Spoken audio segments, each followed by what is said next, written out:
Warga Tasik mana yang tak mengenal Jalan Kiai Haji Zainal Mustafa? Jalan yang merupakan jantung kota Tasikmalaya dan menjadi pusat perbelanjaan ini setiap harinya selalu ramai dikunjungi warga kota Tasikmalaya. Tak hanya warga Tasikmalaya saja, warga dari kota lain pun sering mengunjungi jalan ini. Di sepanjang Jalan Kiai Haji Zainal Mustafa dipenuhi dengan deretan toko-toko yang tertata rapi. Di jalan tersebut juga berdiri sebuah tugu Asmaul Husna yang menjadi simbol kota Tasik sebagai kota santri. Setiap hari Minggu, jalan ini menjadi tempat digelarnya Car Free Day.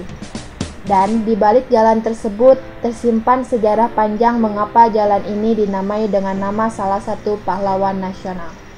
Diambil dari nama seorang pahlawan juga sebagai ulama besar yang berani dan gigih melawan penjajah, Kiai Haji Zainal Mustafa yang lahir pada tahun 1901 di Kampung Bager, Desa Cimerah, Kecamatan Kawedanan, Singaparna, Kabupaten Tasikmalaya.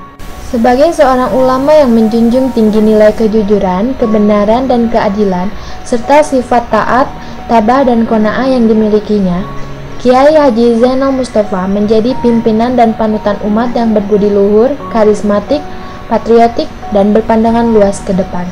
Pernah dikumpulkan di Kewadanaan Singaparna bersama dengan para ulama di Tasikmalaya saat itu untuk sujud ke arah Hiroshima, menyembah matahari gitu. Nah di samping beliau itu ada pimpinan pesantren Cipasung Paruhiat saat itu, pendiri pesantren Cipasung. Nah, beliau pernah menyatakan dengan bahasa Sunda, "Jang ulah nu kitu teh musyrik," katanya. Beliau menyatakan bahwa perbuatan sujud ke matahari itu adalah musyrik. Yang karenanya satu-satunya di antara ulama yang saat itu ditodong dengan senjata suruh sujud ke matahari hanya Kiai Haji Mustafa saja yang tidak melaksanakan itu. Karena prinsip beliau, lebih baik mati daripada saya harus musyrik. Derita para santri dan Kiai Haji Zainal Mustafa atas perlakuan prajurit Jepang tidak berhenti di situ saja. Puluhan truk militer milik Jepang yang ternyata bangsa sendiri siap melawan para santri yang telah berdiri tegap dengan bambu runcing berbalut doa untuk mengalahkan para penjajah.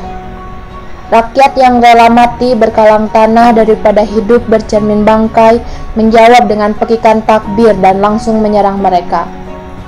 Meskipun begitu, Jepang dengan kekuatan yang begitu besar dan penuh strategi berhasil menerobos dan memporak-porandakan pasukan Sukamana dan menangkap Kiai Haji Zainal Mustafa.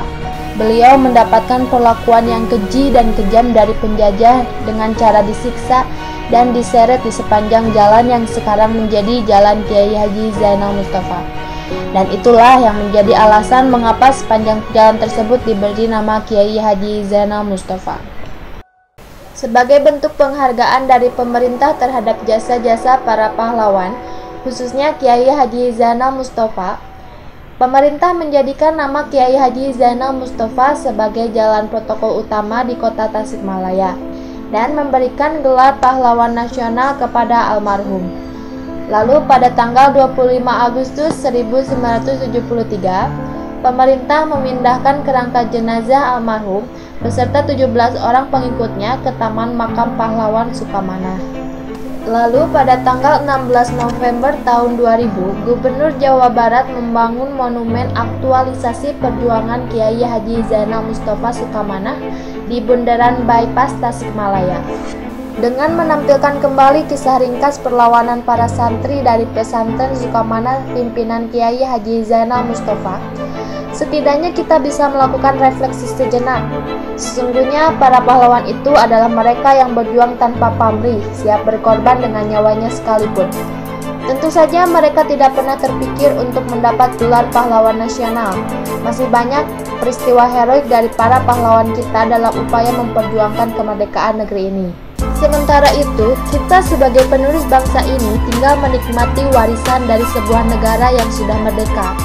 Masalahnya adalah, apakah pengorbanan mereka, keikhlasan mereka, harus dikorbankan oleh kita dengan cara menggerogoti negara ini secara perlahan-lahan dengan segala kerakusan dan keserakahan hingga hancur sehancur-hancurnya. Marilah kita sadar sebelum semuanya terlambat.